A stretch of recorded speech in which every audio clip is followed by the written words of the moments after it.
Sí, ahora Ya, sí, ahora sí, gracias. súper. Gracias por notarlo. ¿Quién lo notó? Hugo, te pasaste. Muchas gracias, Hugo. Entonces, hicimos este resumen, ¿cierto?, de las redes neuronales más importantes y después dijimos, todo esto es posible gracias al algoritmo de backpropagation. ¿Ya? Y lo anunciamos un poco, hablamos un poco de él, qué es el algoritmo de backpropagation y por qué hace posible que la red se autoajuste. Y recuerden que la gracia del aprendizaje de un sistema tan complejo como un algoritmo de deep learning, que tiene muchas neuronas, ¿cierto?, muchas capas escondidas, es que se autoajuste. Es decir, que solo la red se dé cuenta, mira, el parámetro 1.427.232, el que está haciéndolo mal, y lo altere. Era 2.5, ahora es 2.3. Es el proceso que pasa internamente, ¿cierto? Se dan cuenta que como ser humano sería imposible saber eso, o correr un algoritmo para poder entender qué parámetro es el que está haciendo que la predicción sea mala. Y gracias al autoajuste de la red, eso se puede lograr al día de hoy, ¿ya? Y finalmente, ¿cierto? Lo otro que quiero que no se le olvide de este último tópico es que la no linealidad, ¿ya?, de los patrones que podemos obtener a través de redes neuronales se debe ¿a qué? A las funciones de activación, ¿ya? Y ustedes lo van a ver cuando vean los laboratorios que van a tener con Francisca, que eh, la red va a ser capaz de reconocer patrones que son muy no lineales. Gracias a qué lo hace? Gracias a dos cosas. Una, que no le das una no linealidad inherente. Es decir, tú no le dices a la red, mira, este modelo va a ser x cuadrado más x cubo más x a la 12, ¿cierto? Como lo hicimos durante todo el resto del curso y como se hace en todo el resto del Machine Learning, que tú le dices cuál es la forma funcional, sino acá, solo a través de funciones de activación en las neuronas, la red neuronal va a ser capaz de encontrar la no linealidad inherente que existe en ese problema si es que la hay y es sistemática. ¿Ok? Y por eso va a ser capaz de modelar procedimientos tan complejos como em, conducción autónoma. ¿Cierto? ¿Se imaginan lo difícil que debe ser eso? ¿Cierto? Todas las variables que juegan cuando uno está ahí. Bueno, impresionante ya. Entonces, digamos, ¿cómo se realiza la estimación de esto para hacer el recordatorio? Y esto lo van a ver en su laboratorio en detalle. Y básicamente al día de hoy los paquetes que se utilizan son muchos, dependiendo si uno utiliza R o si utiliza Python o si utiliza MATLAB o lo que uno quiera utilizar.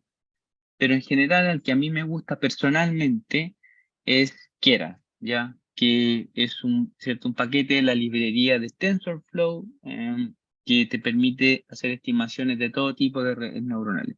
Y todo tipo es todo tipo. Uno estima Convolutional Neural Networks, estima, es cierto, LSTMs, estima GRUs o redes muy complejas con instrucciones muy sencillas.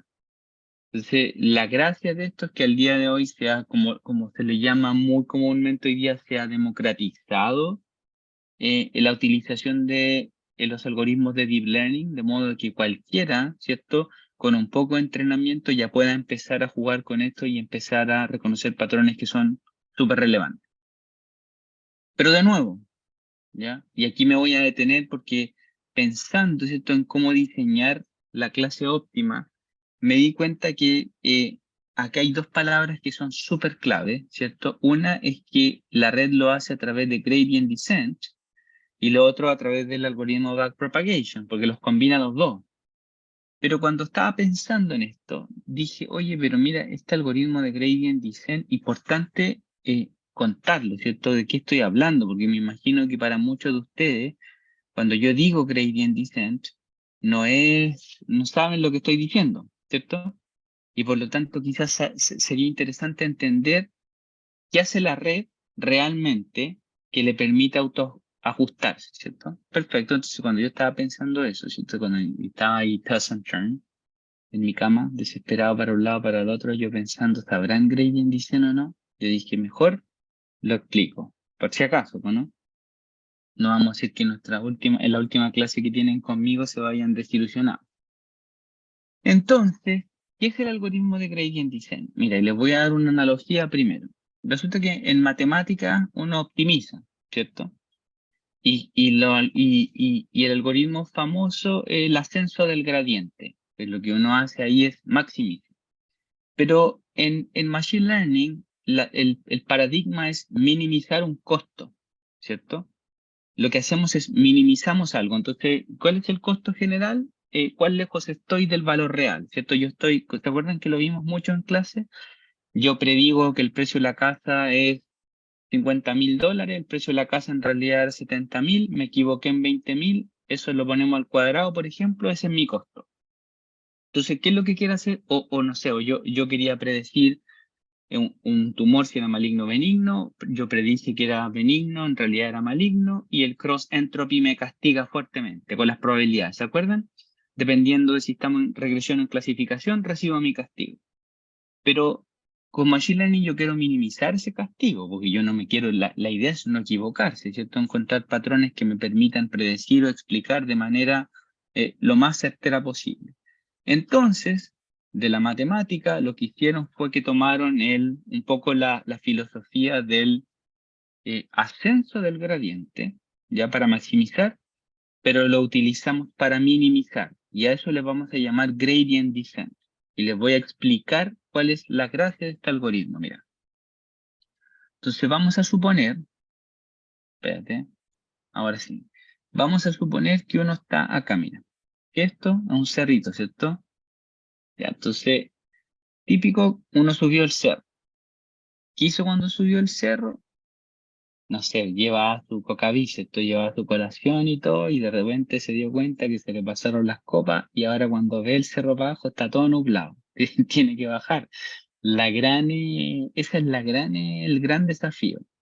Entonces vamos a supón que está todo despejado. Si está todo despejado, es súper fácil bajar el cerro, ¿no? Yo miro hacia abajo y me voy por el caminito que más como que me hace sentido, ¿no? El más rápido. Pero al revés, y esto es lo que nos pasa en optimización uno nunca tiene el cerro despejado, nunca puede ver el problema hacia adelante hasta el final. Es imposible, pues tiene muchas no linealidades, tiene muchos problemas, muchas restricciones, etc. ¿Cómo hacemos la analogía de eso para entender el gradient descent? Supón que yo tengo así una neblina súper grande que me permite ver solo que sigo 3 metros hacia adelante, ¿ya? Entonces tú estás ahí en la punta del cerro y tú miras hacia adelante y tú ves 3 metros hacia adelante y después está tan nublado, hay tanta neblina que no logras ver. ¿Qué harías tú óptimamente? Lo que tú vas a hacer es que vas a avanzar esos 3 metros en la mejor dirección que puedas, localmente, y cuando pases esos 3 metros, ¿qué va a pasar? Se te van a liberar 3 metros de nuevo, ¿sí o no? Y ahora vas a ser capaz de ver 3 metros de nuevo en adelante y te vas a mover de nuevo. Y ahí cuando avances vas a volver a ver 3 metros, porque ese es tu nivel de visibilidad, ¿cierto? Dado esa neblina. Y vas a seguir avanzando así, mira. Así, así, en alguna dirección, hasta que vas a lograr llegar acá. Aquí. ¿Ya? Ahí lo lograste. Entonces, cómo se llama esos 3 metros de visibilidad en matemáticas? Esto es el gradiente. Tú en los problemas de optimización en matemática no vas a ver el camino hasta el final, pero lo que vas a tener es información local. Dicho intuitivamente con nuestro dibujito, son esos 3 metros de visibilidad. El gradiente de una función te va a decir la dirección en la que te tienes que mover para maximizar esa función, ¿ya? Eso te dice un gradiente.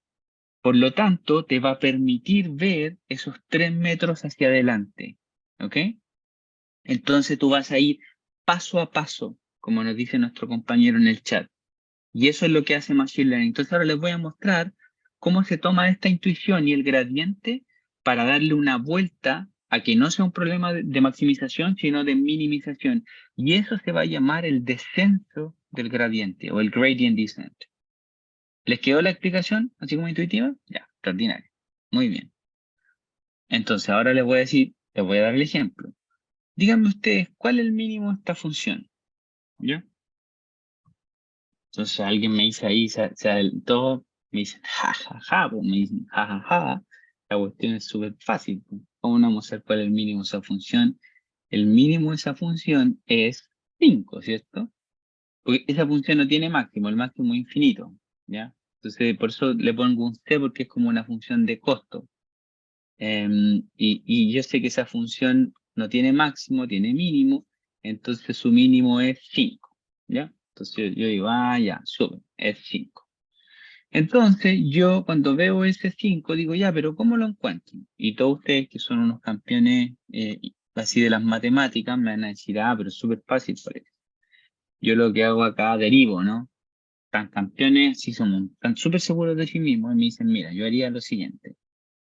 Tomo el c al x y me da 2 por x menos 5 igual a 0, ¿sí o no? La condición de primer orden que le llamamos, los champs, ¿cierto? Entonces ahí digo, y despejo esa ecuación, que es realmente de pre-kinder, y digo, x es igual a 5. Listo.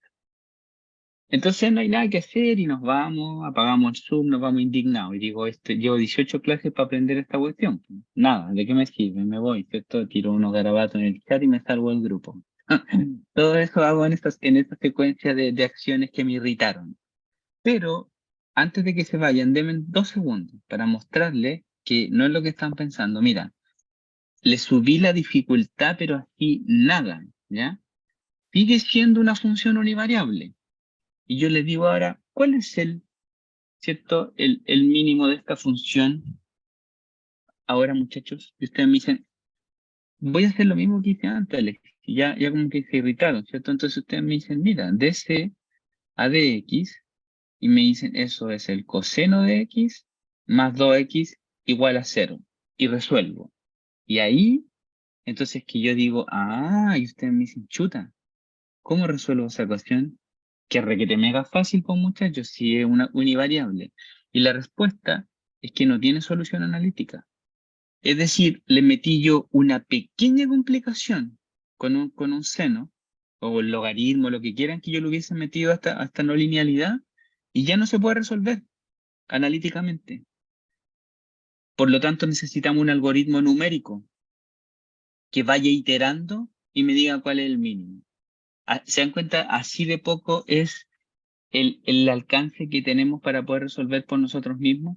Por eso es que todos estos problemas de Machine Learning necesitan un algoritmo de iteración y, bueno, en general todos los problemas sofisticados de optimización requieren uno porque uno ya no puede hacer nada. Entonces aquí viene Gradient Descent y dice, tranquilo, yo te resuelvo todas estas cuestiones. Yo te voy a enseñar cómo. Y mira, y el algoritmo va a ser el siguiente. Pero haber dejado una hoja en blanco ahora, ya menos mal. No estaba tan ebrio cuando hice la clase. Mira.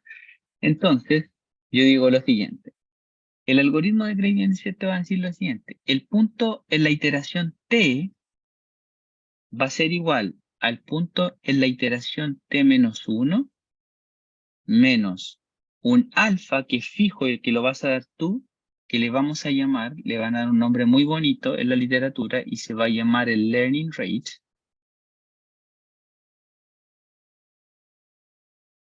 El learning rate por el gradiente, es decir, por la derivada de esa función respecto a x en este caso, pero evaluada en la iteración anterior. Es el algoritmo. Y se los voy a mostrar para que vean con el del 5, ¿ya? Que es más sencillito. Entonces, lo que te dice Gradient te dice, dame cualquier punto que tú queráis iniciar. X igual a 1.000.000, X igual 0. Y empieza a hacer iterar esta cuestión. Y te aseguro que llego a un mínimo local. Ustedes saben que un mínimo global no lo puede garantizar ningún algoritmo existente en el planeta Tierra, ¿cierto?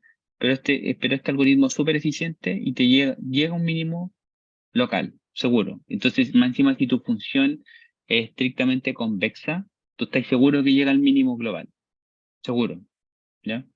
Y les voy a mostrar un poquito para que vean y digan, oh, wow, se pasó esta cuestión. Ya. Entonces, mira, pero con el que ustedes saben que el X del primer problema, el óptimo es 5, ¿cierto? Entonces, supongamos que yo no lo sé y digo, mira, X10, yo me tiro para allá. X10. Yo digo, partamos con un X0 igual a 10. Entonces el algoritmo me dice, ok, mira, ¿cuál va a ser tu X de la iteración 1? Entonces me dice, tú te diste un 10 para partir, ¿cierto? Entonces pongo 10 porque eso me dice la fórmula. Menos una learning rate. Y la learning rate tú se la vas a dar.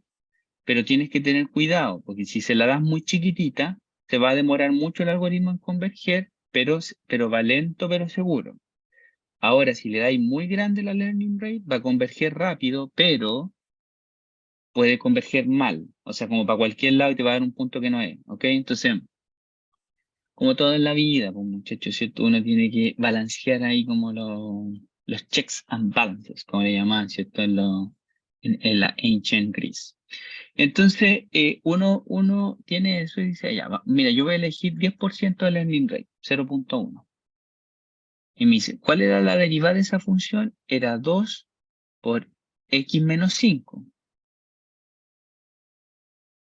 Pero como yo partí de 10, voy a utilizar el x10, que es el anterior, ¿cierto? Entonces, ¿qué me dice? Mira, me dice, el nuevo punto va a ser 10 menos 0.1 por 2 por 10 menos 5, que eso es 5. Entonces 2 por 5 es 10, por 0.1, 1. Entonces me dice, mira, el nuevo x1 es 9. ¿Ya? Y ahí voy iterando. Entonces, mira, yo le di un 10 y él me dice, hice la iteración con gradient descent y me dice que el nuevo punto es 9. Entonces, ¿qué vas a hacer tú? Ahora vas a decir, entonces mi x2 va a ser 9, que es lo que me dio, menos 0.1 veces por 2 por x menos 5, pero tu nuevo x era 9, entonces 9 menos 5. Entonces vas a decir, ok, esto me queda 9 menos 0.1 veces, y 9 menos 5, ¿cuánto es?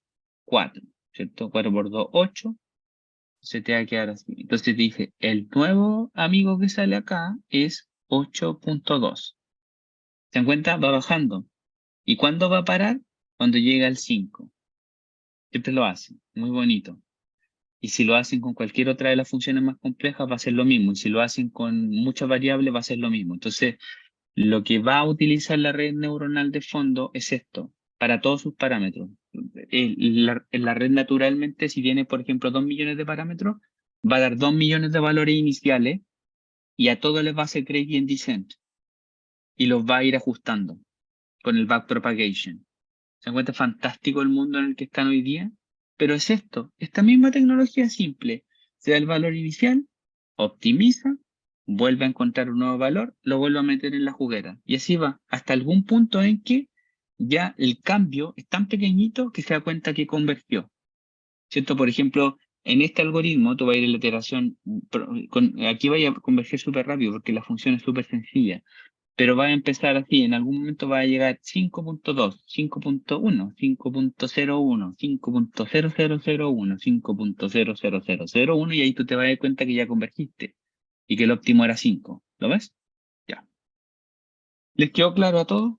Porque esa es como la base de todo el Machine Learning, ¿ya?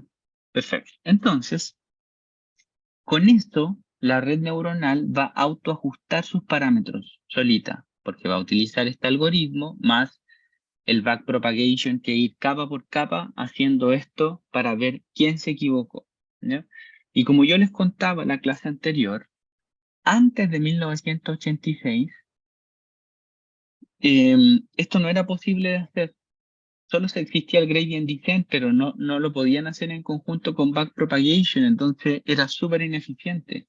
Y por eso es que recién después de 1986 es que prolifera tanto esto. Y después cuando esto se mezcla con la capacidad computacional que existe hoy día, es que ustedes tienen lo que ven así como ChatGPT, modelo LLM, que tienen millones de ecuaciones y se pueden resolver simultáneamente. Piensen que cuando nosotros estuvimos en la universidad con Yerko, mira, yo lo cito acá porque éramos grandes compañeros, cuando nosotros estuvimos en la universidad y teníamos nuestros cursos de macro, te hablaban del Course of Dimensionality, ¿cachai? Así como que tú decías, no podéis tener más de 2, 3 variables de estado porque el modelo no converge, y eso se llamaba la maldición de la dimensionalidad. Imagínate lo que existía, y eso de hace muy poco que estudiamos juntos, esto hace muy pocos años. Y hoy día esa cuestión como que ya no es tópico, Porque con estos algoritmos, ese cost of dimensionality empieza a dejar de ser relevante. Yo me acuerdo cuando uno estaba en macro y te decían, oye, 2, 3 variables de estado, cambia el modelo, porque ya no se puede resolver. ¿Cachai? La grilla que teníais que hacer para cada variable, para que se resolviera en este estado-espacio, ya no te daba más. Hoy día eso ya no es un problema. Porque si tú le pones una base de redes neuronales y machine learning a este problema, puedes tener 1 millón de variables de estado, ya da igual. Ten en cuenta que cuando tú tienes una imagen, tienes millones de variables de estado en el reconocimiento de esa imagen y se puede resolver igual. ¿Por qué? Por esta tecnología, más los computadores de hoy. ¿Ya? Así que esa cuestión es extraordinaria. Ahora uno debería entrar a la universidad, no cuando fuimos, ¿viste? Éramos muy jóvenes, éramos chicos. Ya, entonces mira. Ahora digo yo, entonces vamos a hacer gradient descent y vamos a necesitar el gradiente y todo lo que hemos hablado, porque es cuando varía el costo, cómo lo ajusta, ¿ya?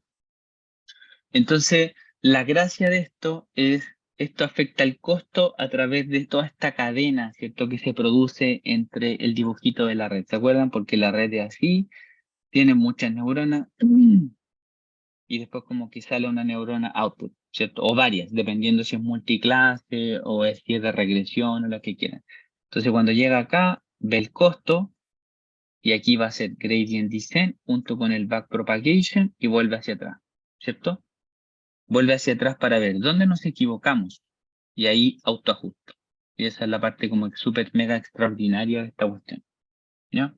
Ya, espero que le haya quedado súper claro. Entonces este es el dibujito, ahí está el dibujito más ordinario del mundo y lo tenía acá, se me olvidó. ¿Viste? Esto pasa por son los coletazos del alcohol. Pero desde hoy día lo dejo, lo prometo. Entonces mira, acá es lo que hace, llega aquí y aquí es un multiclase porque tiene 10 neuronas de salida, ¿cierto? Entonces nosotros ya aprendimos en clases que eso era un problema de clasificación seguro al mirar la red, porque ustedes ya son como los radiólogos, ven la red y dicen, ah, no, esto es un problema de clasificación. Extraordinario, extraordinario el curso de Faru. Y entonces, ¿qué es lo que va a pasar acá? Se va a equivocar cuando tire este output y en la función de costo va a dar una alerta.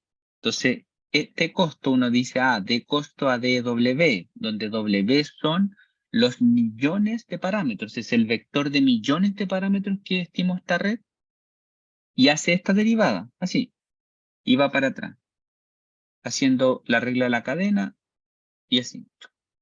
Y en cada capa se va dando cuenta, mira aquí, le hace un loop y dice, aquí fue el W2.555.327 el que la embarró.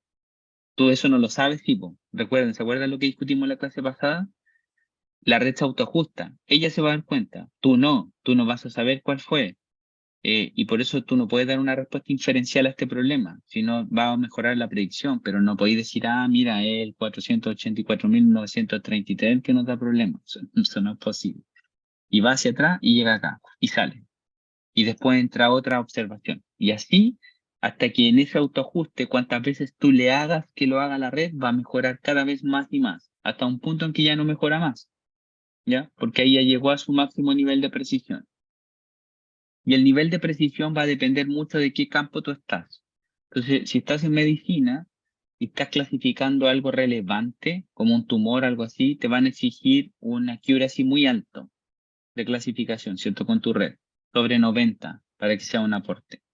Pero si estás, por ejemplo, en un problema de demanda, va a ser bastante más soft el constraint de eso, ¿cierto? Nadie, o sea, nadie, por decirlo de una forma extrema, nadie se ve dañado si te equivocas tanto, po, ¿no? Claro, si te equivocas si un tumor es maligno y, o sea, le exige benigno, maligno y le creen, eso es muy terrible, ¿cierto? Por eso la precisión de benchmark en medicina es tan alta. Ya. Entonces, ¿cómo lo entendemos como analogía? Porque cuando uno piensa esto dice, oye, mira, entiendo lo de los parámetros, pero igual es medio confuso. ¿No existirá algún ejemplo en que uno lo pueda pensar así como del día a día?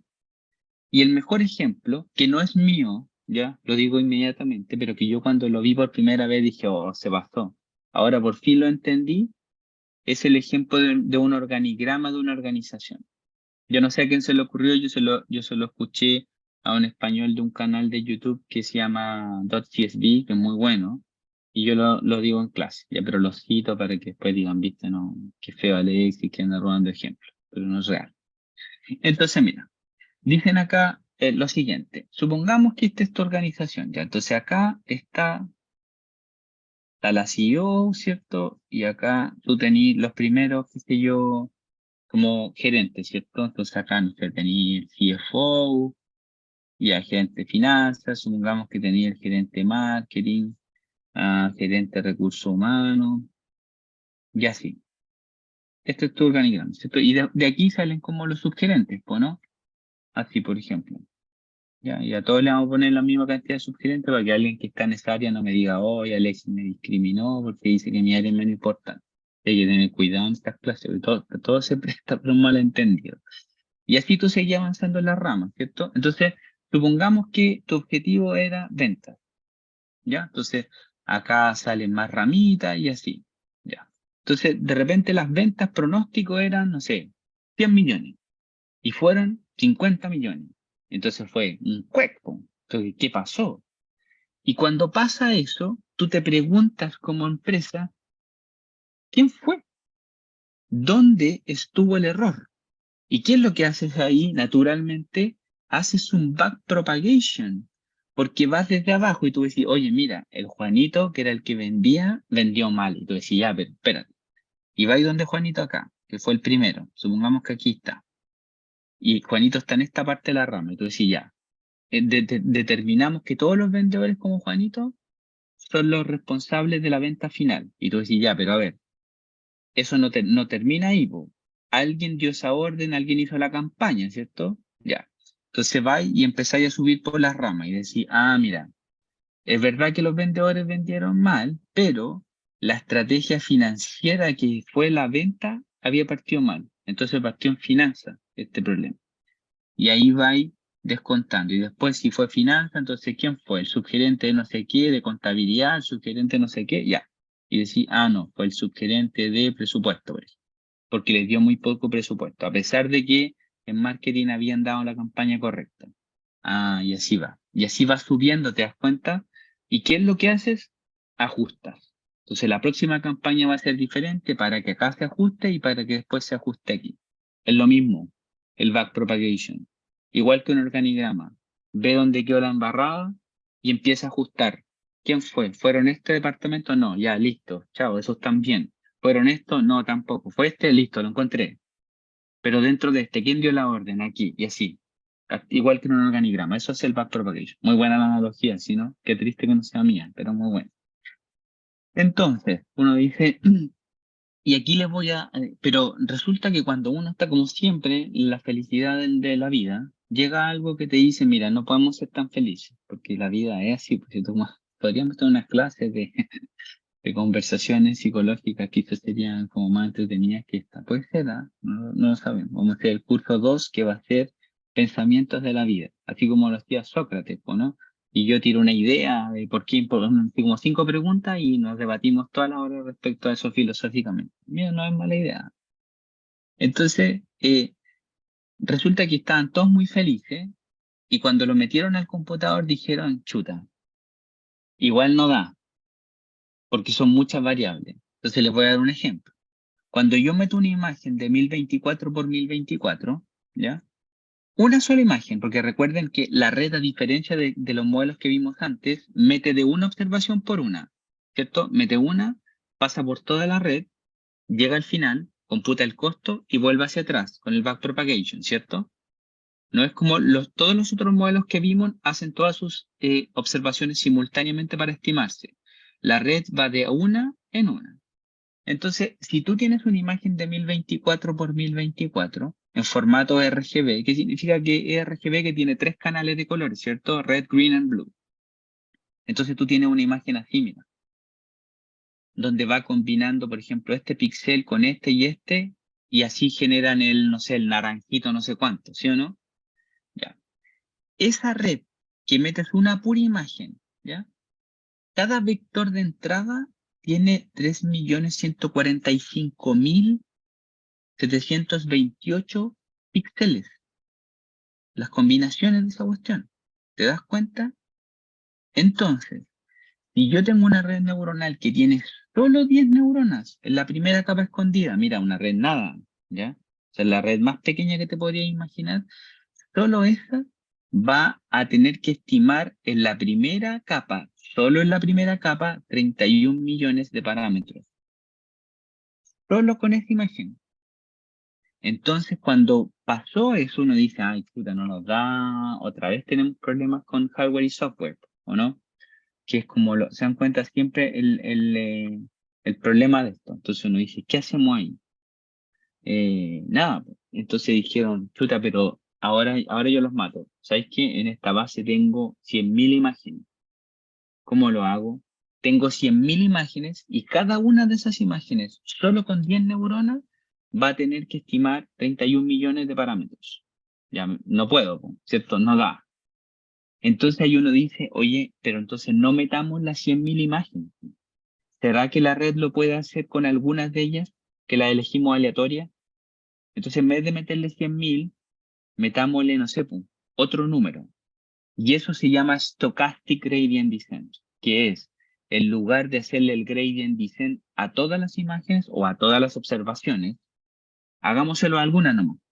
¿Y por qué se llama stochastic? Porque las va a elegir de forma aleatoria, estocástica. Entonces suena como PowerPoint, ¿no? Pero eso nomás, ya para que vean que algo súper sencillo. Yo la primera vez que vi esto dije, oye, esta cuestión ya no quiero ni mirarla, porque yo encima venía de que todos los stochastic del doctorado me daban así como dolor, un retorcijón, porque eran súper difíciles de entender. Y yo dije, no, otro stochastic, y como que me negué a leerlo. Y después dije ya, y un día me armé de valor y abrí y corrí la página que venía. Y decía Stochastic Gradient Descent y dije, menos mal. Era eso nomás, era que tomaba algunas observaciones aleatorias. Y era más sencillo. Yo ya me había imaginado de lo peor, te lo juro. Entonces, estas partes son las que más le gustan a la clase a la gente que lo ve en YouTube, porque en sus comentarios ponen así como, ay, entretenida la clase. Yo digo, ¿cómo alguien va a decir que entretenida esta cuestión? Entonces, no sé. Es una dicotomía que pienso yo de vez en cuando. Entonces, mira, dicen acá, entonces el Stochastic Gradient dice, no, elijamos algunos nomás, porque no podemos pasar las 100.000. Y la respuesta ahí es, bueno, ¿cuál elegimos? ¿Ya? Y son varias. Y aquí tenemos las tres alternativas. Vamos a decir que vamos a tener uno que se llama Batch Gradient Descent, que es cuando tomamos toda la muestra. O sea, es el de siempre, ¿ya? De verdad no sé para qué le pusimos un nombre, pero ese es el de siempre. Después viene el Stochastic Gradient Descent, que es cuando el batch size, ¿ah?, es 1. O sea, de las 100.000 observaciones, tomas una aleatoria y la haces pasar por la red. Cuantas veces tú quieras. Cada vez que lo haces la iteración, tomáis una de las 100.000, la metí, sale, y después volví a hacer lo mismo. Entonces ahí uno dice, ese es en estricto rigor el Stochastic Gradient, dicen muchachos, una observación. Entonces, obviamente, ahí los científicos dijeron, oye, pero no será muy poquita una, como que mucho riesgo, ¿no? Porque justo si agarré aleatoriamente, la que no es como representativa, a lo mejor la red no me da tan buena. Entonces, ¿cuál fue el punto al que llegamos, que es el que usamos siempre? Este que se llama el mini batch. El mini batch gradient descent va a tomar alguna fracción que te va a dar entre una o el total. Entonces, por ejemplo, uno toma 10% de esas 100.000 y hace que se metan 10.000 observaciones en la red, aleatoria, y lo hace pasar varias veces. Entonces, esa pasada de varias veces es lo que en la red, y lo van a ver con la Fran cuando programen esto, se le llama epoch o épocas. Y entonces uno dice, mira, esto es lo que calibra. Dice, ¿cuántos epoch? Por ejemplo, yo le digo, mira, 10 epoch. Y uno dice el mini batch, 10%. Entonces, si tengo 100.000 observaciones, ¿ya? Entonces, 10% va a tomar mini batch, me toma 10.000 aleatorios. Entonces, de las 100.000 va a aleatorizar, saca 10.000, la hace pasar por la red entera. Pero como le pusiste 10 epoch, cuando termine el primer epoch, va a volver a tomar las 100.000, aleatoriza, saca 10.000 nuevas que pueden repetirse y la hace pasar de nuevo. ¿Cuántas veces va a hacer eso? 10 veces, porque tú le dijiste que tuviera 10 epoch a la red. Entonces así calibramos, ¿se dan cuenta? Si yo quiero bajarle el mini batch, por ejemplo, digo, mira, no, 10% igual es mucho, hagamos 5 y que tome 5.000, le puedes aumentar el número de épocas. Entonces en vez de ser 10, le pones, no sé, 20. Y ahí tú vas calibrando dependiendo de tu poder computacional y generalmente da muy bien. Entonces así se hizo la mezcla. ¿Ya? Ya. Muy bien.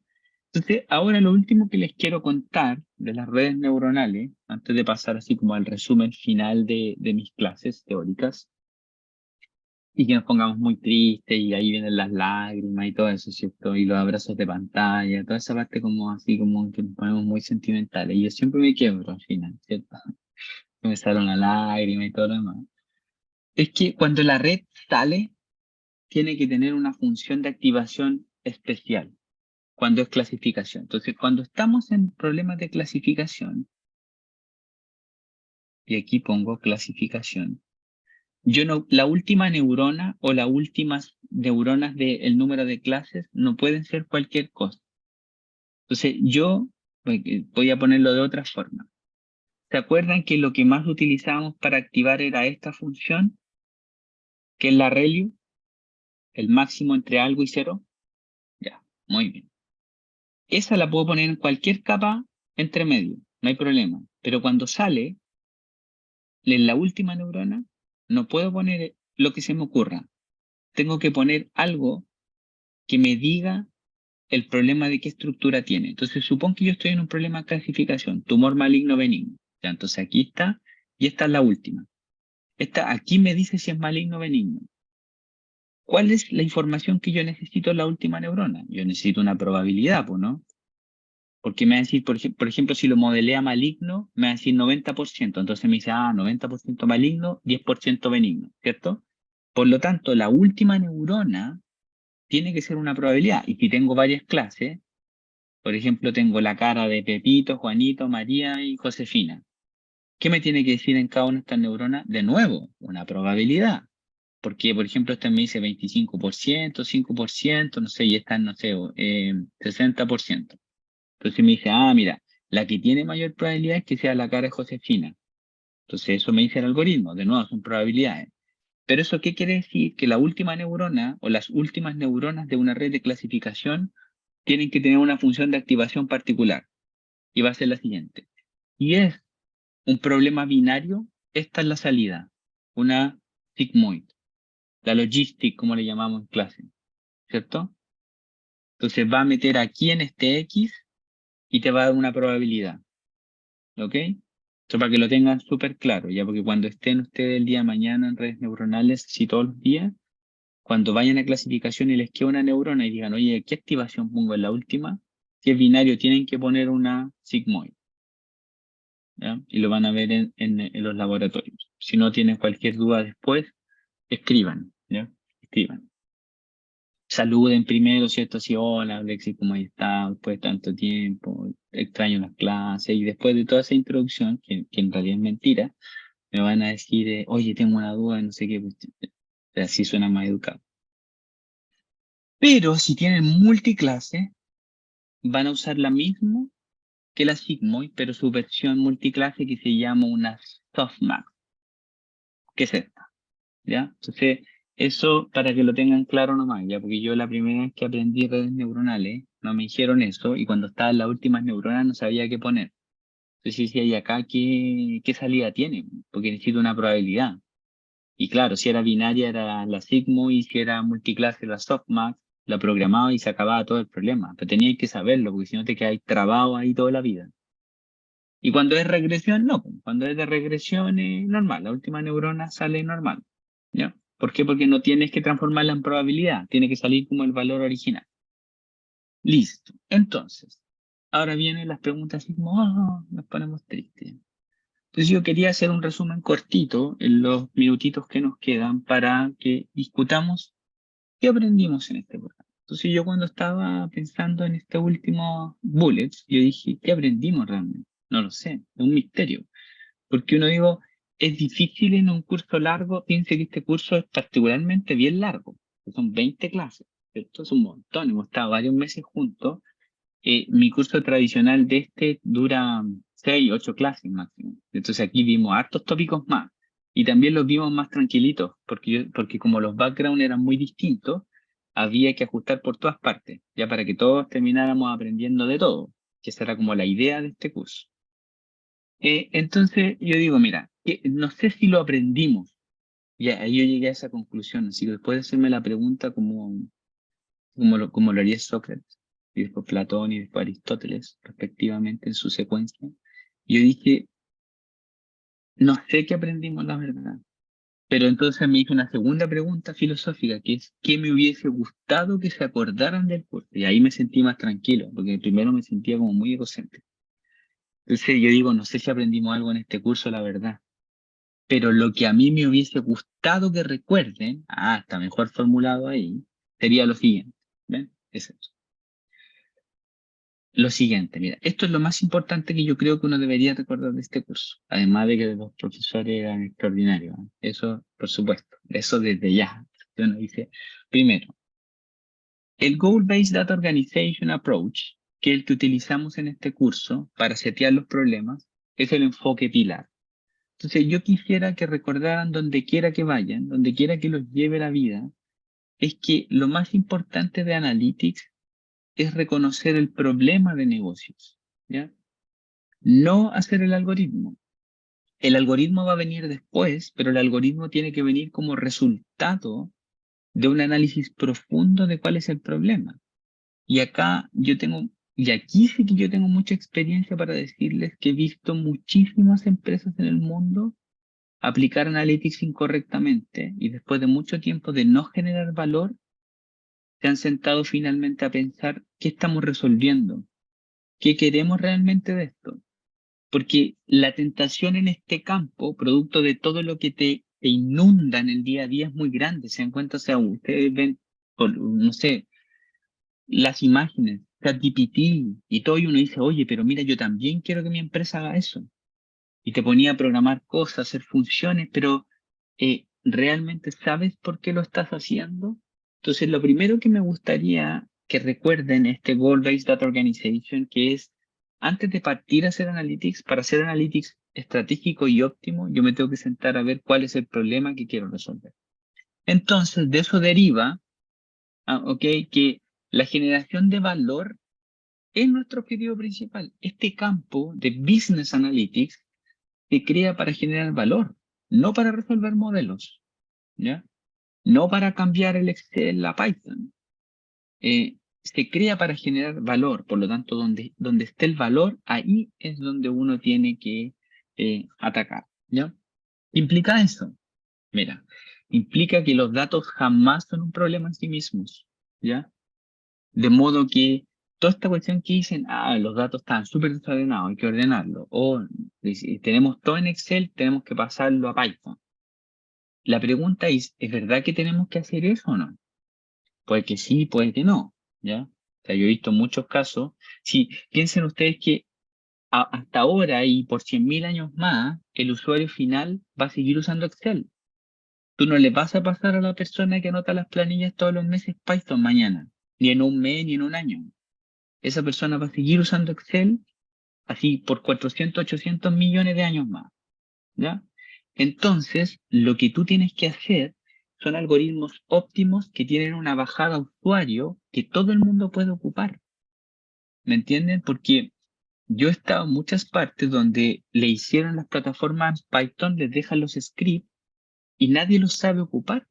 Si es por una razón súper simple, que para ocupar eso tienes que ser programador y ni siquiera así, porque muchas veces uno como programador ve el código de otro y no lo entiende. Entonces uno dice, ¿pero qué quiso poner en este script? No lo sé. Si piensen que hay como 500 formas de llegar al mismo resultado cuando uno programa. Entonces, para agregar valor uno tiene que pensar en esas son las preguntas clave. ¿De verdad tengo que cambiar esto? El usuario final va a seguir usando Excel. Y esto yo se lo digo porque es un debate que lo hemos tenido millones de veces entre todos los colegas que viven en el libro y los colegas que efectivamente hemos estado en empresas donde el ser humano va y te dice, oye, sabes que yo no quiero hacer esto, yo no entiendo Python. ¿Qué es Python? Entonces, el balance entre la realidad y la teoría en este campo en particular es algo que uno tiene que cuidar mucho, porque al final del día lo va a usar un ser humano este algoritmo. ¿Lo ven? Por eso la bajada final es vital. Entonces, en ese sentido, tienen que tener cuidado que jamás el problema de Analytics es que los datos están desordenados.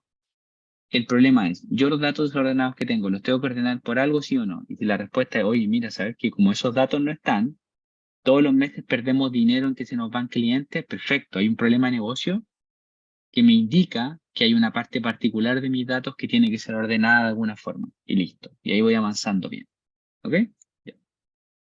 Entonces ustedes después cuando estén, por ejemplo, en el listado respectivo y alguien diga, no, es que los datos y el Excel, ustedes dicen, no, espérate. Yo esa parte la conozco y le dan la explicación. ¿Ya? Entonces así yo a la distancia me llega esa energía y digo, extraordinario, lo aprendieron. Aprendimos además los pasos óptimos de cómo hacer un proyecto de Business Analytics. ¿Se acuerdan que lo enunciamos como la receta cocina? Que era problema, el desafío, los objetivos, y después uno iba a los datos, el modelo, y después hacía el loop de nuevo. Ya, eso espero que lo tengan ahí anotadito. Y les recomiendo así tatuarse. Te van hoy día, no sé, al Euro, a algún lugar de sus países respectivos, y le ponen, no sé, en algún lugar visible para usted, como en un brazo, no sé, el pectoral, que le tatúen los 8 pasos ahí, y se los escriben. Y después cualquier duda que tengan, ahí se mira, y listo. Y se soluciona el problema. Entonces esos pasos son súper relevantes porque te permiten acondicionar los problemas siempre, ¿ya? Y finalmente aprendimos que los modelos de regresión y clasificación para resolver los puntos anteriores. Pero los modelos los aprendimos, ¿por qué?